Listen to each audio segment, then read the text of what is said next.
The certified letter arrived on a Tuesday morning, and I knew my carefully constructed world was about to collapse.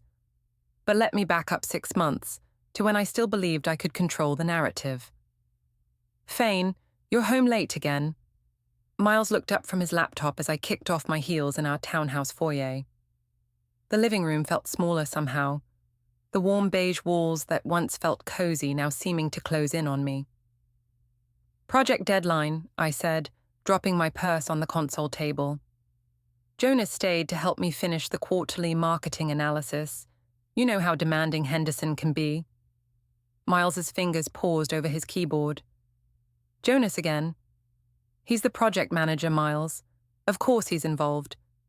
I kept my voice light, breezy, the way I'd practiced during the drive home.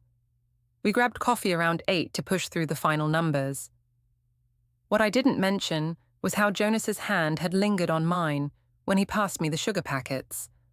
How we'd laughed about inside jokes that had nothing to do with quarterly reports. How the coffee shop had been just an excuse to extend our time together. Did you eat? Miles asked, closing his laptop. We shared a sandwich. Another careful omission. Jonas had fed me pieces of his club sandwich, his fingers brushing my lips. The intimacy of it had made my pulse race in ways that my marriage hadn't for years. Miles nodded, but something in his expression had shifted. How long have you two been working these late projects? What's that supposed to mean? I snapped, then immediately softened my tone. Sorry, I'm just tired. It's been maybe 3 weeks of intensive collaboration. Henderson wants the Morrison account presentation perfect. Right. Miles stood up, stretching. I'm going to check on Lila. As his footsteps faded up the stairs, I pulled out my phone and typed quickly. He bought it, don't worry, same time tomorrow. Jonas's response came immediately. Can't wait. You're amazing at thinking on your feet. I deleted both messages and headed to the kitchen, my heart still racing from the close call. Through the window, I could see our neighbor, Mrs. Patterson, watering her garden. Everything looked so normal, so suburban and safe. The next morning, Miles was unusually quiet over breakfast. Leela, our 7-year-old, kept glancing between us with those perceptive dark eyes that reminded me so much of her father. Mommy, why do you work so late now? She asked, stirring her cereal. Sometimes grown-ups have important projects, sweetheart, I said, kissing the top of her head. But it won't be forever. Miles looked up from his coffee. Actually, Faine, I was thinking, maybe I could pick up Lila from school this week. Give you more time for your projects. There was something in his tone that made my stomach clench. That's not necessary. I can manage my schedule. I'm sure you can. You've always been good at managing things. He took a long sip of coffee, watching me over the rim. I just want to be supportive of your career goals. After he left for work, I called my mother. Marlene Greer speaking. Mum, it's me. I need to talk. What's wrong, honey? You sound stressed. It's Miles. He's being suspicious, asking questions about my work schedule. What kind of questions? I paced around the kitchen, phone pressed to my ear. Just paranoid husband stuff. You know how men get when their wives have demanding careers. Faine, you're not doing anything wrong, are you? Of course not. I'm working hard, trying to advance my career, and he's making me feel guilty about it. It's just professional collaboration. Then you have nothing to worry about. Some men can't handle strong, independent women. Your father was the same way when I went back to school. Her validation felt like a warm blanket. Exactly. I just needed to hear that from someone rational. Have you talked to Sophie about this? Not yet, but I will. Thanks, Mom. I feel better already. That evening, Miles was in the guest room when I got home from another project session with Jonas. This time, we'd actually gone to his apartment. The memory of his hands in my hair, the way he'd whispered that his wife didn't understand him the way I did, made my skin flush even now. Miles, I called softly, pushing open the guest room door. He was sitting on the bed with a stack of papers in his lap. Hey, how was the project? Productive. We're almost done with the Morrison presentation. I sat beside him, trying to see what he was reading. What's all this? Just some financial stuff, insurance papers. He gathered the documents quickly. I've been thinking about updating our coverage. That's responsible of you. I try to be. He looked at me directly for the first time in days. Faine, are you happy? The question caught me off guard. What do you mean? With us, with our marriage, with your life here. I felt a flutter of panic. Of course I'm happy. Why would you ask that? You seem different lately. Distant, like your mind is somewhere else. I told you it's just work stress. This project is really important for my career advancement. Miles nodded slowly. Right. The project. He stood up and walked to the window, hands in his pockets. Faine, if you ever wanted to tell me something, you know you could, right? Whatever it was, we could work through it together. For a moment, I almost cracked, almost told him about the loneliness I'd been feeling, about how Jonas made me feel alive and desired in ways I'd forgotten were possible. Almost admitted that I'd been living a double life for weeks. Instead, I stood and wrapped my arms around him from behind. There's nothing to tell, you're overthinking things. But as I held him, I could feel how rigid his body had become. And when I glanced at the nightstand, I noticed his phone was face down with a small red light blinking. Sunday brunch at Riverside Cafe had been a family tradition for 2 years. The rustic restaurant with its exposed brick walls and hanging plants usually felt welcoming, but today the atmosphere was tense from the moment we sat down. Maureen, Miles's mother, had driven up from Richmond for the weekend. At 63, she still carried herself with the poise of the high school principal she'd been for 30 years. Her silver hair was perfectly styled, and her blue eyes missed nothing. Faine looks tired, she commented to Miles, as I helped Lila colour her kids' menu. I've been working hard, I said, forcing a smile. Big project at work. Maureen's expression was neutral, but I caught the way her eyes lingered on my face. What kind of project keeps you out so late? Before I could answer, my sister Sophie arrived with her usual dramatic flair. At 31, she still dressed like she was fresh out of college, all flowing scarves and statement jewelry. Sorry I'm late. Traffic was insane. She kissed my cheek and slid into the booth beside me. What did I miss? We were just hearing about Faine's demanding work schedule, Maureen said. Sophie laughed. Oh, that. Yeah, Faine told me about her clingy husband situation. Miles's coffee cup stopped halfway to his mouth. Clingy husband situation. I shot Sophie a warning look, but she was already in full supportive sister mode.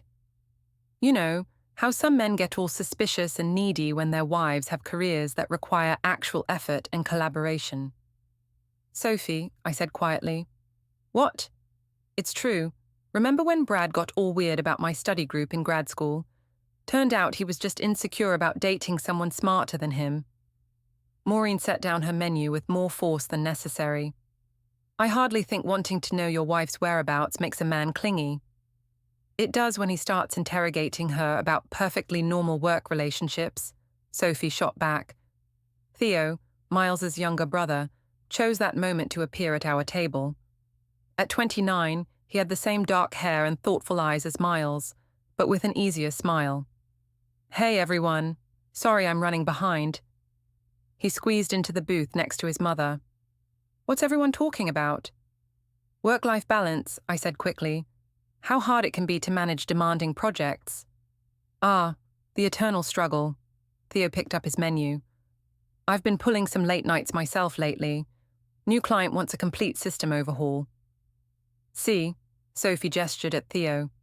Nobody questions when men work late. That's different, Maureen said. How is it different? Theo isn't married. The words hung in the air like a challenge. I felt heat rise in my cheeks and was about to respond when I saw Jonas walk through the restaurant's front door.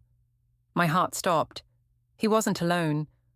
A petite blonde woman walked beside him, her hand resting possessively on his arm. I'd never seen her before, but the way Jonas guided her to a table across the dining room suggested this wasn't their first date. "Faine?" Miles was watching me. "You okay? You look like you've seen a ghost." "I'm fine. Just thought I saw someone from work." Sophie followed my gaze. "Oh, is that the famous Jonas?" Every head at our table turned toward Jonas's table. He must have felt the attention, because he looked up, and our eyes met across the restaurant. His expression flickered with something, surprise, worry, guilt, before he quickly looked away. "He's handsome," Sophie said approvingly. "I can see why you enjoy your project meetings." "Sophie," I hissed. "What? I'm just saying he's attractive. There's nothing wrong with appreciating good-looking colleagues." Maureen's voice was ice cold. "There is if you're married." "Oh, please. Looking isn't cheating. Faine's a grown woman who can handle professional relationships without her husband's permission." I wanted to disappear. Across the restaurant, Jonas was leaning close to his date, whispering something that made her laugh. The intimate gesture felt like a slap. "I think we should order," I said desperately. But Maureen wasn't done. "In my day, married women understood the importance of avoiding situations that could be misinterpreted." "Your day?" Sophie's voice rose. "What is this, the 1950s? Women are allowed to have careers and male colleagues without being treated like potential adulteresses." "Sophie, please," I said. "No, I'm tired of this attitude. Faine is brilliant at her job. She's working hard to advance her career, and instead of supporting her, everyone's acting like she's doing something wrong." Miles had been silent through this entire exchange, methodically cutting his pancakes into precise squares. Finally, he looked up. "Nobody's saying Faine is doing anything wrong." "Aren't you?" Sophie challenged. "I'm saying that transparency in a marriage is important. That's all." "Transparency?" Sophie laughed. "You want her to document every conversation and coffee break?" "I want my wife to come home at reasonable hours and not act like she's hiding something." The words hit like a physical blow. I felt tears prick my eyes. "I'm not hiding anything." "Then why do you delete your text messages?" The restaurant noise seemed to fade around us. "What?" "Your phone bill, Faine. I can see when messages are sent and received, even if I can't see the content. You've been deleting a lot of conversations lately." My mouth went dry. "I delete old messages to save storage space." "Every night, right after you get home?" Sophie jumped in. "This is exactly what I'm talking about. You're monitoring her phone records." "That's controlling behavior, Miles." "It's our shared phone plan, Sophie. I'm not monitoring anything. I just happened to notice patterns." Maureen nodded approvingly. "Smart boy. Trust but verify." "This is insane," I said, standing up. "I'm going to the bathroom." I walked quickly toward the back of the restaurant, passing Jonas's table. His date was scrolling through her phone while he stared out the window. As I passed, I heard her say, "Some people should learn to set boundaries." The comment stopped me cold. She was looking directly at me. In the bathroom, I splashed cold water on my face and tried to regain my composure. When I returned to the table, the conversation had mercifully moved to Lila's upcoming school play.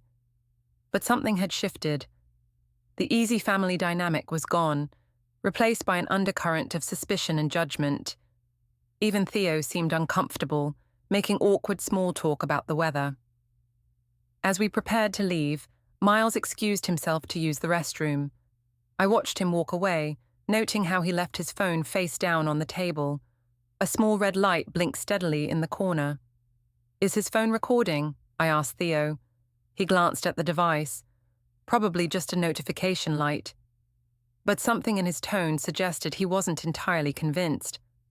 As we gathered our things, I caught one last glimpse of Jonas.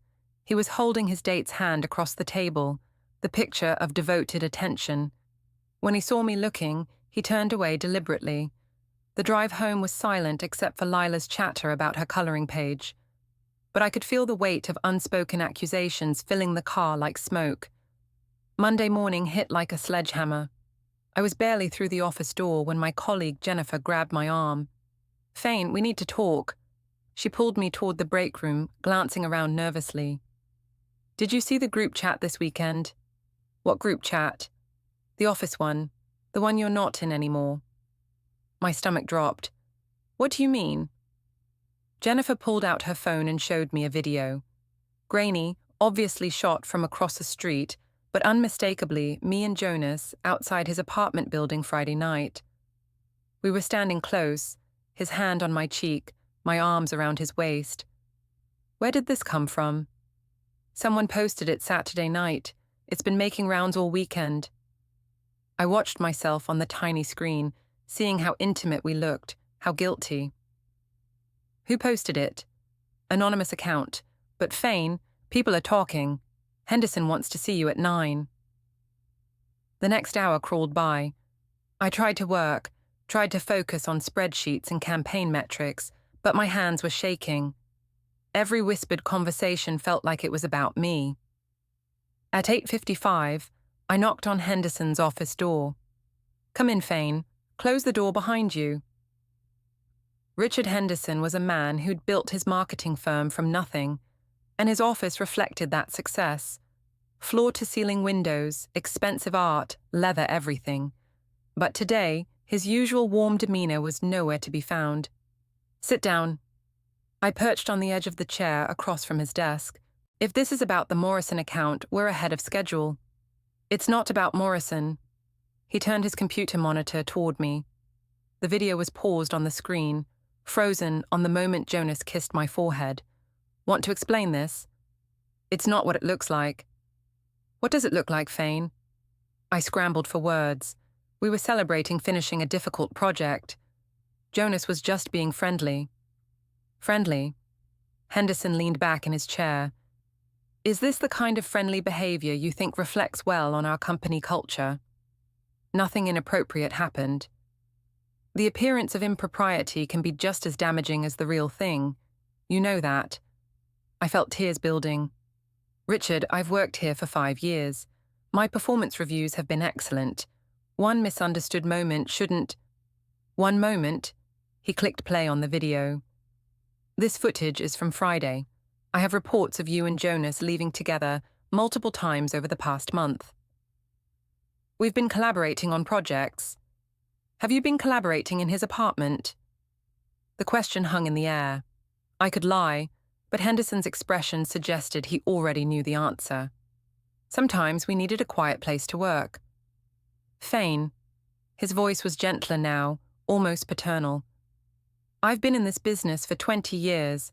I know what workplace relationships look like, and I know what affairs look like. The question is, which one is this?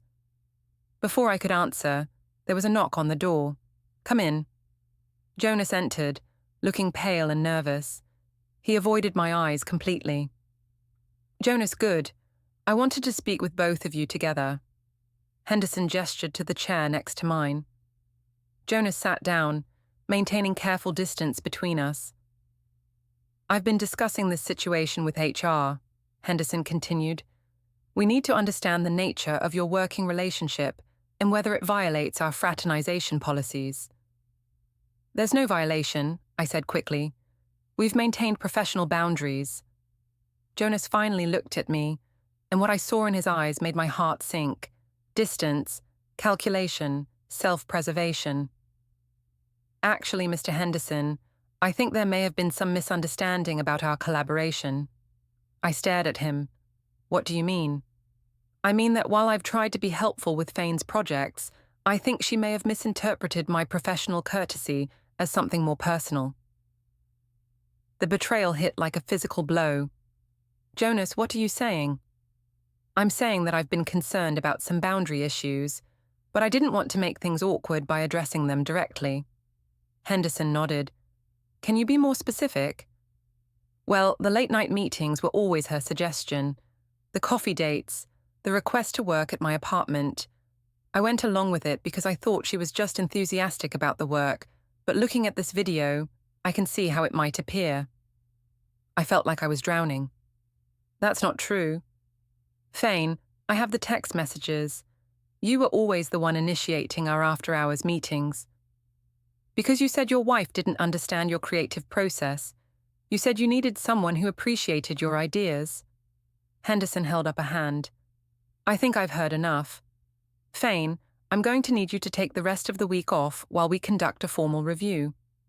You're suspending me. I'm giving you time to consider whether you want to provide a different version of events. I looked at Jonas, desperate for some sign of the man who'd whispered sweet things in my ear just 3 days ago, but his expression was blank, professional, distant. This is unbelievable. Faine, Henderson's voice was firm, pack up your personal items and go home.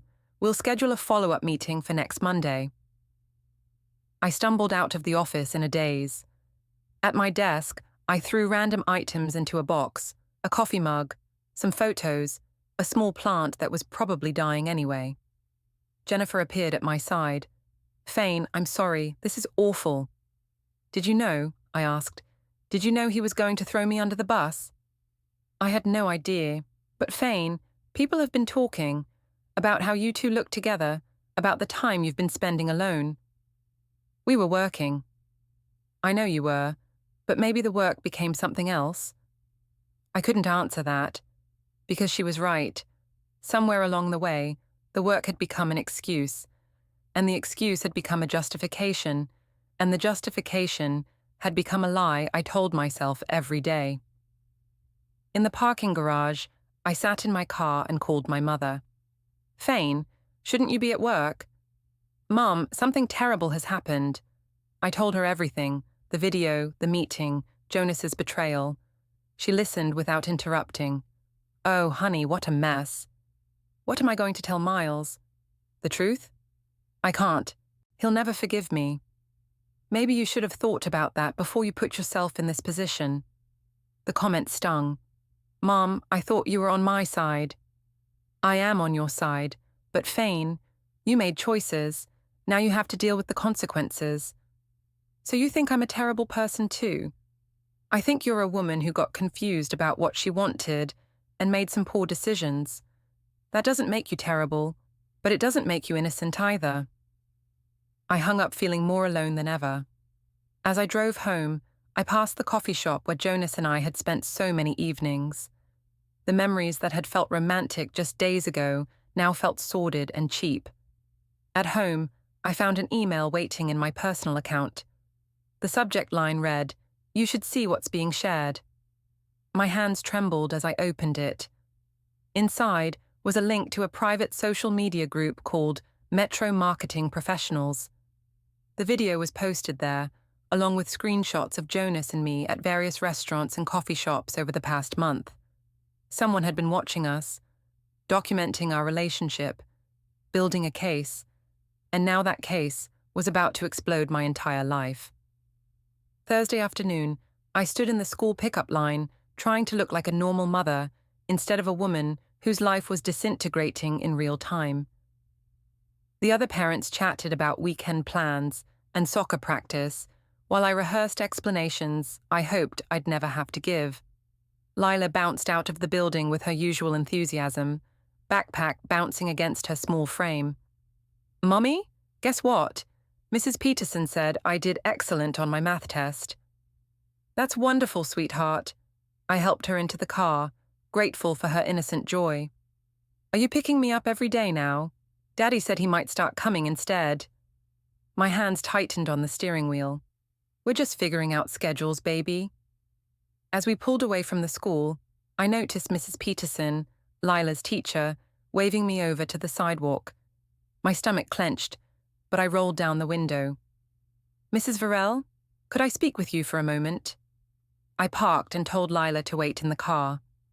Mrs. Peterson was young, maybe late 20s, with the patient demeanor of someone who genuinely loved working with children.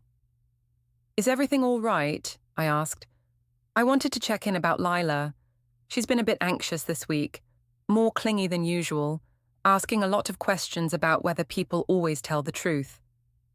My heart sank. What kind of questions? Yesterday she asked me if grown-ups ever lied to each other about important things. When I asked what made her think about that, she said she heard you and her father having serious talks late at night. I felt sick. We've been discussing some work stress. Nothing that should affect her. Of course, but children are very perceptive. They pick up on tension even when we think we're hiding it well. Mrs. Peterson's tone was gentle but concerned. Has there been any change in your family routine lately? Just some schedule adjustments due to my work projects. I see. Well, another parent mentioned they thought they recognized you from some social media posts, and they were concerned about what children might overhear if there were any family difficulties. The world seemed to tilt. What social media posts? I don't really know the details, but Mrs. Harrison said something about workplace drama that might affect families. I just wanted to make sure Lila has the support she needs. Mrs. Harrison, the mother of Lila's classmate Emma, a woman who'd always seemed friendly but competitive. She must have seen the video or heard the rumors. There's no family drama, I said firmly. Just normal work stress that every family deals with. Of course. I just want you to know that if you need any resources, counseling services, family support programs, the school has excellent referrals. I thanked her and returned to the car, my mind racing. How many people had seen the video? How far had the rumors spread? That evening, I tried to create normalcy. I helped Lila with homework, made her favorite dinner, and read 3 bedtime stories. But when I tucked her in, she looked up at me with those perceptive dark eyes. Mummy, are you and Daddy fighting?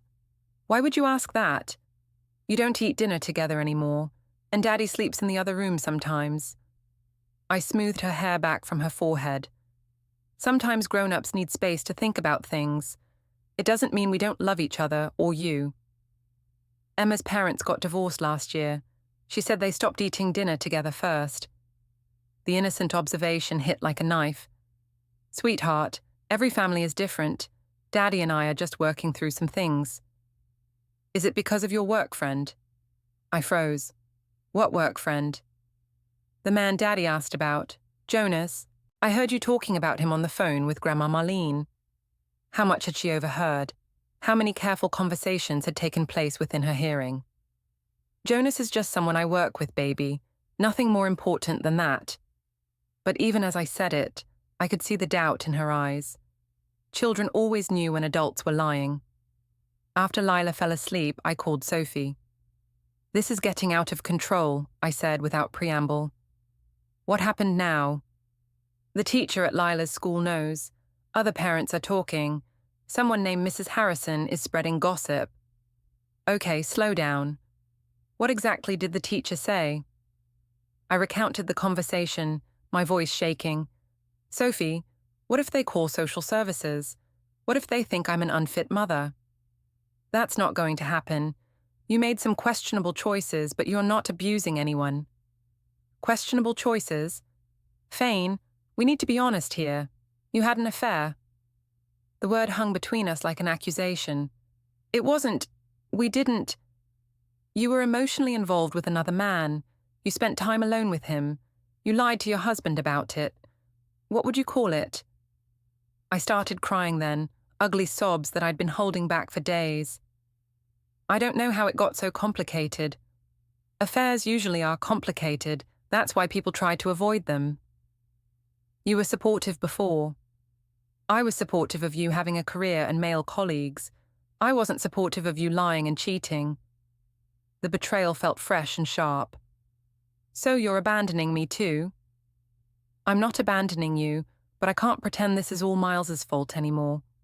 You made choices, Faine. Now you need to figure out how to make things right. How am I supposed to do that? Jonas threw me under the bus at work. Miles barely speaks to me. Even my own sister thinks I'm a terrible person. I don't think you're terrible. I think you're human. But being human doesn't mean avoiding consequences. After we hung up, I sat in the dark living room, listening to the house settle around me. Upstairs, I could hear Miles moving around in the guest room. The distance between us felt insurmountable. I opened my laptop and searched for my name online. The results made my blood run cold. The video had been shared on multiple platforms. Screenshots of Jonas and me at restaurants had been compiled into a slideshow. Someone had even created a timeline of our relationship, based on social media check-ins and public appearances. My phone buzzed with a text from an unknown number. "Your husband deserves better." Then another, "Homewrecker," and another, "Poor Leela." I turned off the phone and closed the laptop, but the damage was done. The carefully constructed story I'd been telling myself, that this was just a misunderstanding, just workplace drama, just jealous people making assumptions, finally crumbled completely. I had destroyed my family, and now the whole world was watching it happen. By Friday evening, my support system had collapsed like a house of cards. I sat at the kitchen table with my laptop, watching my world implode in real time through social media notifications and text messages. The video had gone viral in our local community. Someone had shared it in the metro area moms Facebook group with the caption, "Is this appropriate behavior for a married mother?" The comments section was a battlefield. "This is why I don't trust working mothers." "That poor little girl.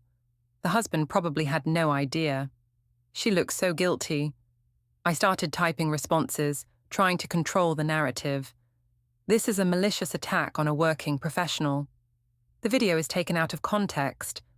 People should mind their own business. But for every comment I posted, 10 more appeared calling me out. Screenshots of my responses were shared with laughing emojis and comments about damage control. My phone rang. "Sophie. Faine, you need to stop posting on social media."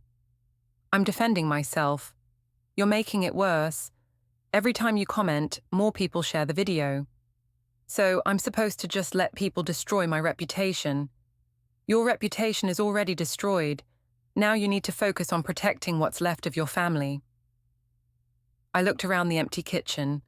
Miles was working late, or avoiding coming home. Lila was at Maureen's house for the weekend, an arrangement that had been presented as giving Grandma some special time, but felt more like protective custody.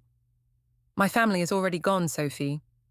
"It doesn't have to be, but you need to stop making this about everyone else being wrong and start taking responsibility." "I am taking responsibility." "No, you're not. You're attacking people online and playing victim. That's not the same thing." After she hung up, I poured myself a glass of wine and opened my laptop again. I'd been blocked from the metro area mums group, but screenshots of my comments were being shared elsewhere. Someone had created a fake account called Jonas's Wife and was posting things like, "Thank you to whoever shared this video. I had no idea what my husband was doing." I knew it wasn't really her, but hundreds of people were believing it and sharing it further. My phone buzzed. A text from Jonas. "You need to stop posting about this online. You're making it worse for both of us." I called him immediately. "Don't call me," he said instead of hello. "Jonas, we need to talk. This is spiraling out of control." "There is no we, Faine. There never was. I told you that in Henderson's office." "You can't just pretend nothing happened between us." "Watch me. I have a family to protect." "What about my family?" "You should have thought about that before you started this whole thing." "I started it? You're the one who said your wife didn't understand you. You're the one who invited me to your apartment. And you're the one who came. You're the one who kept pushing for more time together. You're the one who turned a professional relationship into whatever this became." The line went dead. When I tried calling back, it went straight to voicemail. Then I got a text. "I've blocked your number. Do not contact me again." I threw the phone across the kitchen, watching it skitter across the tile floor. The wine made everything feel surreal. I opened Facebook and started typing a long post about workplace harassment, about how women were punished for having professional relationships, about the double standards that made men heroes for working late but made women suspects. I tagged several local news stations and women's rights organizations. I used hashtags like Jucha workplace bullying and double standards.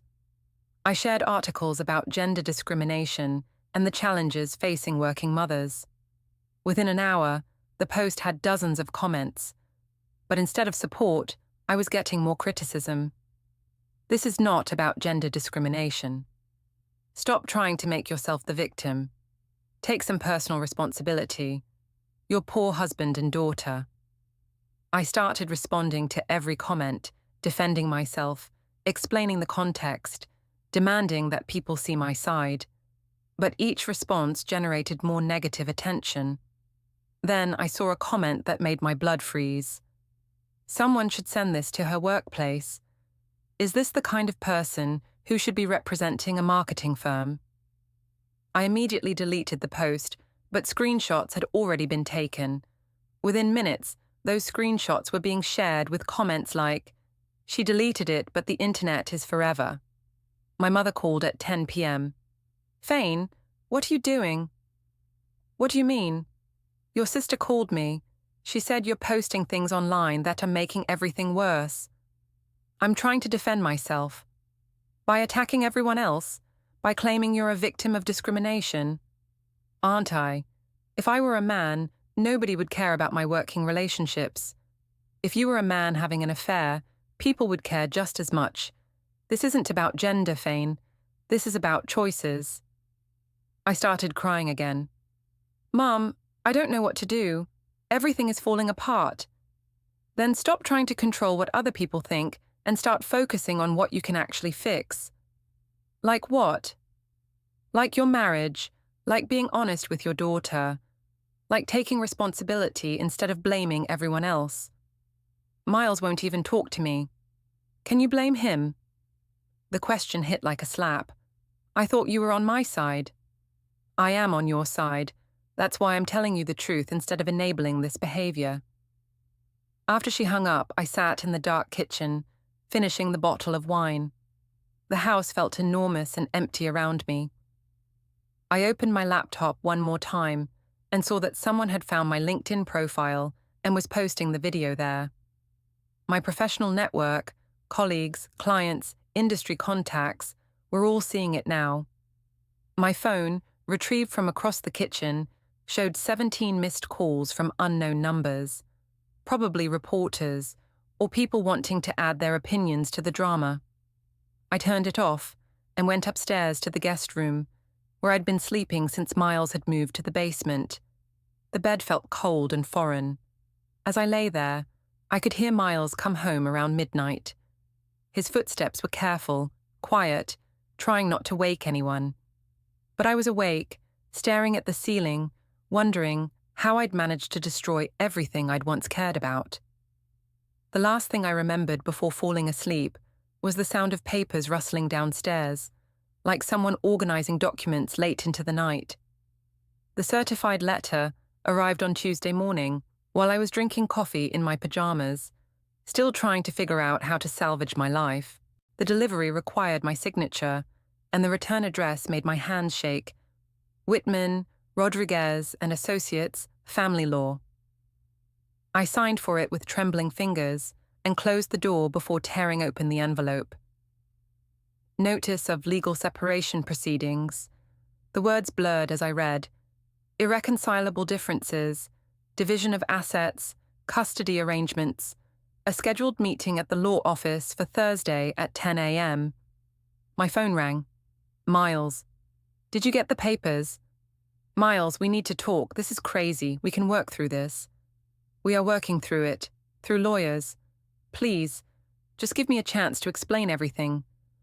"Faine, I've given you weeks to explain. Instead, you've been posting on social media, attacking our friends and family, and making everything worse." "I was trying to defend myself." "You were trying to rewrite history, but I have the real history, Faine. All of it." Something in his tone made my stomach drop. "What do you mean?" "You'll find out Thursday. Bring a lawyer if you want." The line went dead. I called my mother immediately. "Mom, Miles filed for separation. I need help finding a lawyer." "Oh, Faine." Her voice was heavy with sadness. "I was hoping you two could work things out." "We can. This is just him being dramatic. Once he calms down and we talk rationally—" "Honey, stop. Just stop." "Stop what?" "Stop pretending this is all going to blow over. Stop acting like you're the victim here. Stop making excuses." I felt like she'd slapped me. "I can't believe you're taking his side." I'm not taking sides. I'm facing reality. You had an affair, Faine. You lied about it. You made it worse by attacking people online. Now there are consequences. It wasn't an affair. We didn't. You were emotionally involved with another man. You spent time alone with him. You lied to your husband about it. You deleted evidence. What would you call it? I couldn't answer. Faine, I love you, but I can't support you in this anymore. You need to take responsibility and try to make amends. So you're abandoning me too? I'm not abandoning you, but I'm not going to enable you to destroy what's left of your family.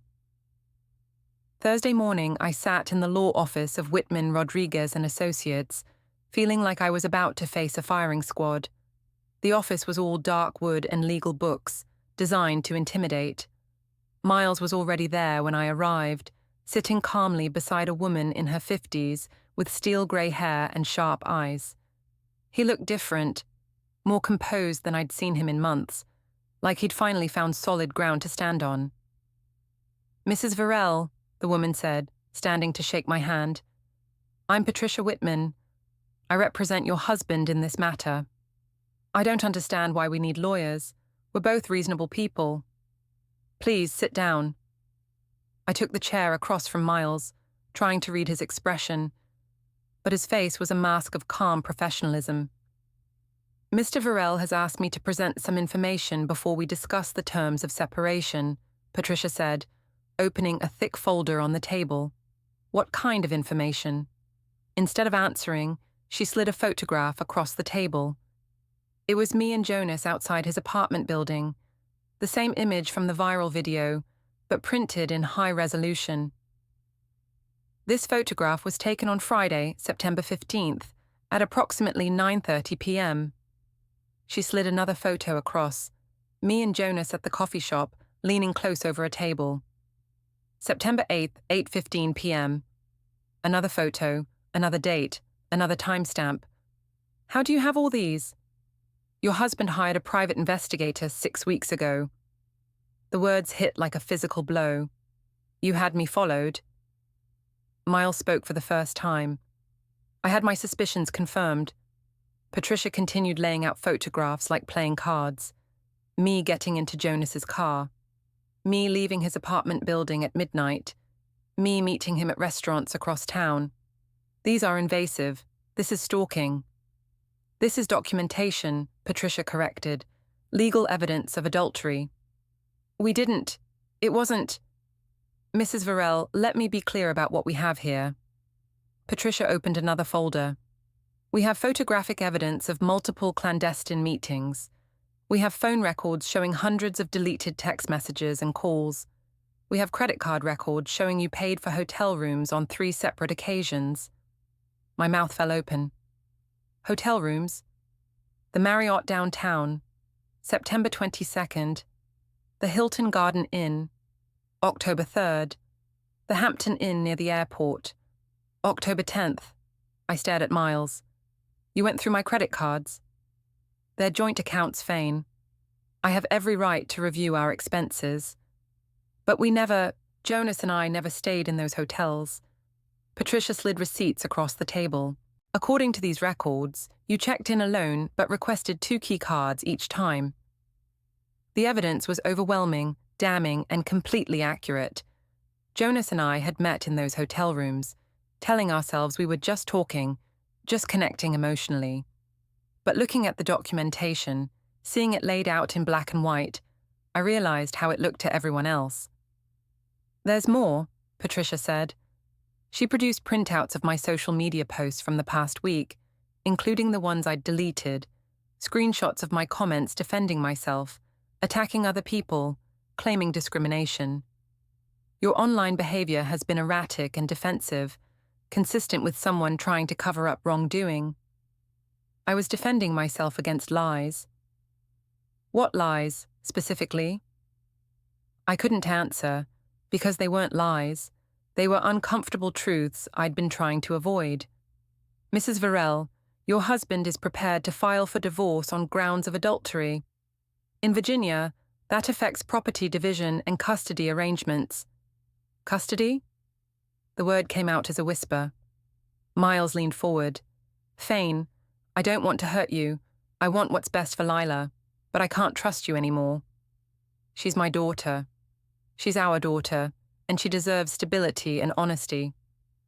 Patricia slid a custody proposal across the table. Primary residence with Miles. Supervised visitation for me until I completed counseling. Child support calculations based on my reduced income. This is insane. I'm not an unfit mother. You're a mother who had an affair, lied about it, and then attacked anyone who questioned you about it. The court will consider that when determining what's in the child's best interest. I looked at Miles, desperate for some sign of the man I'd married. Miles, please, we can go to counseling. We can work through this. I asked you to be honest with me weeks ago. You chose to lie instead. I was scared. You were selfish. The words hung in the air like a verdict. Patricia slid the separation agreement across the table. You have 72 hours to review this with your own attorney and respond. I stared at the papers, seeing my life divided into legal terms and financial calculations. Property division, debt allocation, visitation schedules. What if I refuse to sign? Then we proceed to court, and all of this evidence becomes public record. The photographs, the hotel receipts, the social media posts, everything. I thought about Lila, about her having to grow up with all of this documentation available online forever. I need time to think. Of course, but Mrs. Varell, I want to be clear about something. Your husband has been more than generous in these terms. If this goes to court, the outcome will likely be much less favorable for you. I gathered my purse and stood on shaking legs. At the door, I turned back to Miles. I never meant for any of this to happen. He looked at me with something that might have been pity. I know, but it happened anyway. As I walked out of the law office, I realized that the story I'd been telling myself for months, that I was misunderstood, that people were overreacting, that I was the victim of circumstances, had finally been replaced by the truth. I had destroyed my marriage. I had betrayed my family. I had chosen temporary excitement over permanent love, and now I was facing the consequences of that choice. The separation papers in my purse felt like they weighed 1,000 pounds. But for the first time in months, I wasn't trying to figure out how to spin the story or control the narrative. I was finally ready to face the truth about what I had done.